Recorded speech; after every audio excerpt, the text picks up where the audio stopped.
PUBG, वो game जिसने हमें गन्स के नाम बताए, वो गेम जिसने हमें पढ़ाई और संबंध विच्छेद स्लैश ब्रेकअप के डिप्रेशन से निकाला, वो गेम जिसने हमारे शेड्यूल की बिल्कुल ही लगा दी, वो गेम जिसने पढ़ाई की एस स्लैश पिछवाड़ा स्लैश गांड मार के रख दी। तो पबजी के आने के पहले इंडिया के बच्चे कुछ अजीब से गेम खेला करते थे, जैसे कि सबवे सफर, टेंपल रन, फ्रूट निंजा वगैरह वगैरह। अब ये क्यों होता था? क्योंकि इंडिया के लोगों के पास पीसी ही नहीं होता था, और पबजी से पहले इंडिया के लोगों को ऑनलाइन गेम्स के बारे में कुछ घंटा पता नहीं था, और बच्चे सबवे सफर्स के हाई स्कोर की ऐसी शेखी मारते थे कि भैंचोद पूछो मत। ए तूने मेरे सबवे सफर्स का हाई स्कोर देखा है? पूरे 10 है 10।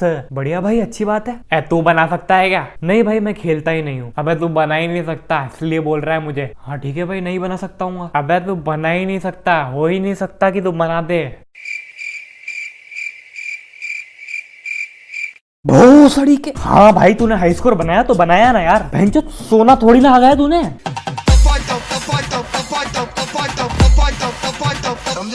तो पबजी जैसे ही इंडिया में आया, लोग कतई पागल हो गए। ये क्या गेम है? ये कैसा गेम है? ये वैसा गेम है? ये महाचोद गेम है? ये गान तोड़ गेम है? मतलब हर फोन में पबजी पाया जाने लगा। बंदे एक दूसरे को बोलने लगे, भाई तूने पबजी खेला है क्या? नहीं भाई, मैंने तो कोई पबजी गेम नहीं खेला है। अबे तो तूने क्या खेला? जा पबजी खेल। नहीं भाई, मुझे कोई ऐसा गेम नहीं खेलना है यार। अबे फिर सब तेरे को नूब बोलेंगे। फिर क्या? पीयर प्रेशर में आके जो बच्चा नहीं खेलना चाहता वो भी पबजी खेलने लग जाता है।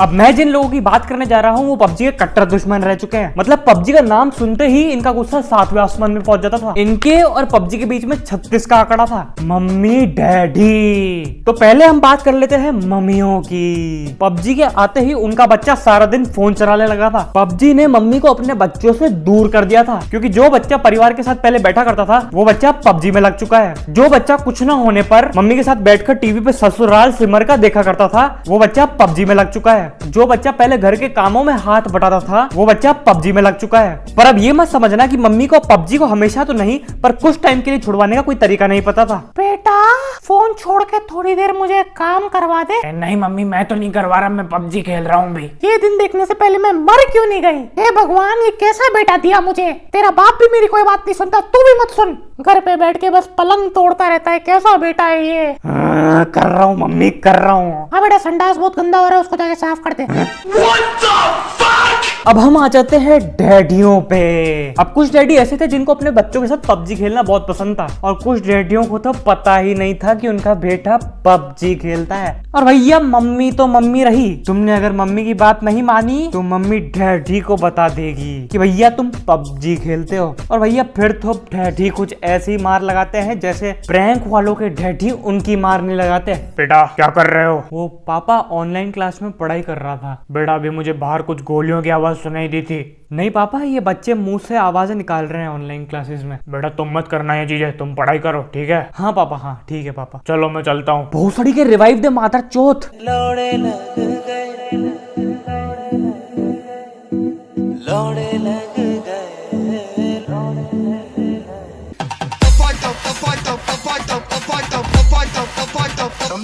तो पबजी जैसे ही आया, बच्चे सारा दिन पबजी खेलने लगे। बच्चों को कोई मतलब नहीं था कि दिन हो रही है या रात हो रही है। उनकी सेटिंग का नया बंदा सेट हो गया है। शर्मा जी का बेटा अब शर्मा जी का बेटा नहीं रहा, क्योंकि अब उसकी पढ़ाई की गांड मर चुकी है। अब इनको कुछ घंटा फर्क नहीं पड़ता था। बच्चों को पबजी से इतना प्यार हो गया था कि वो थिएटर में पबजी के साथ, गर्लफ्रेंड के साथ पबजी के साथ, सोते टाइम पबजी के साथ, खाना खाते टाइम पबजी के साथ, मूतते हुए पबजी के साथ, हगते हुए पबजी के साथ, और सेक्स करते टाइम नहीं ये नहीं, मतलब हर टाइम पबजी के साथ रहने लगे थे। और बच्चे अपने दोस्तों को पबजी में ऐसे बुलाते थे जैसे कोई जंग लड़ने जा रहे हैं। और जैसे टिकटॉकर अपने आप को एक्टर समझते थे ना, ये लोग अपने आप को सोल्जर स्लैश फौजी समझते थे।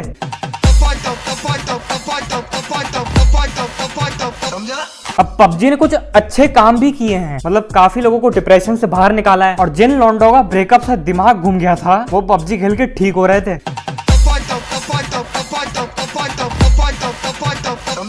अब जब टिकटॉक बैन हुआ था तब सारे लोग बहुत खुशियां मना रहे थे। अब जब सारे लोग इतनी खुशियां मना ही रहे थे तब हमारे देश में कुछ ऐसा हुआ जिसको कोई भी बच्चा अपने सपने में भी नहीं सोच सकता था।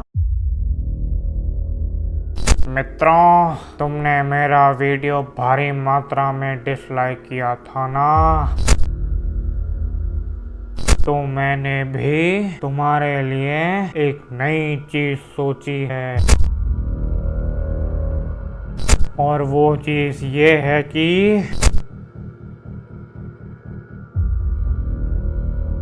मैंने तुम्हारा पबजी बैन कर दिया।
हाँ हाँ, मुझे पता है ज्यादा ही ड्रामेटिक हो गया।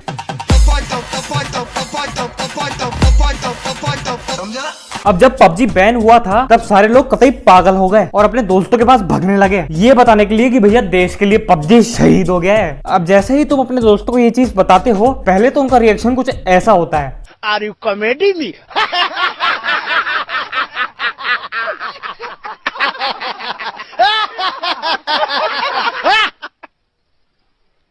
Are you comedy me? पर जब उन्हें पता चलता है कि उनकी जान और गांड दोनों सच में मार दी गई है तो वो कुछ ऐसे हो जाते हैं।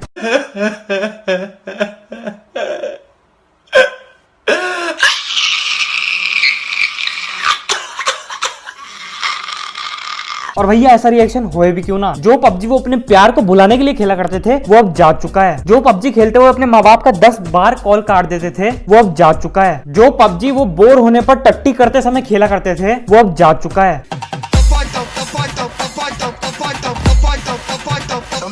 अब जब पबजी बैन हुआ ना तो मम्मियों से ज्यादा कोई भी खुश नहीं था। मम्मियां अपने सारे फ्रेंड्स और रिलेटिव्स को कॉल करके खुश हो रही थी और सारी मम्मियां मिलकर खूब नाच गाना कर रही थी। और वो देख के हम लोग वैसे ही चिढ़ रहे थे जैसे मम्मियां हमको पबजी खेलते हुए देख के चिढ़ती थी। और डैडियों का कुछ अलग ही सीन था। कुछ डैडी पबजी बैन होने पर हमारे साथ ही रो रहे थे और कुछ डैडी हमारी ऐसी बुरी हालत देखकर मम्मियों के साथ मिलकर हमारी खिल्ली उड़ा रहे थे। और पबजी बैन होने के बाद मम्मियों और डैडियों को ऐसा लग रहा था जैसे उनपे फूल बरस रहे हो।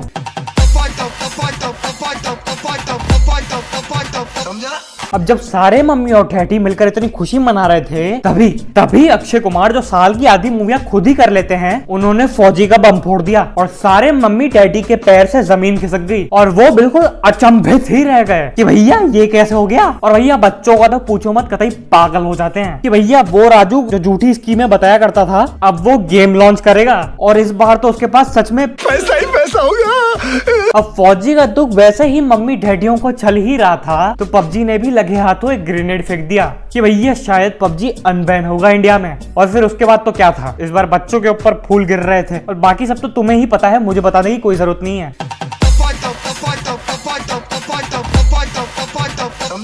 तो यार मेरी कोई पबजी में राय नहीं है क्योंकि मैं इसको बहुत कम ही खेला करता था। मैं मोबाइल गेमिंग में बिल्कुल इंटरेस्टेड नहीं हूँ। मुझे कंसोल और पीसी गेमिंग बहुत अच्छे लगते हैं। और पबजी बैन के लिए मैं सिर्फ इतना ही बोलूंगा कि अच्छा हुआ पबजी बैन हो गया क्योंकि लोग और स्ट्रीमर्स अब अलग अलग गेम ट्राई करेंगे और भैया सिर्फ एक गेम खेलने से कोई गेमर नहीं बन जाता। बस पबजी के लिए सिर्फ इतना ही। अब अगर वीडियो अच्छा लगा हो तो लाइक शेयर और कमेंट तो जरूर ही कर देना और यहाँ पहली बार आए हो तो सब्सक्राइब किए बिना मत जाना और एम की। तो चलो बाय। देखता है क्या, गया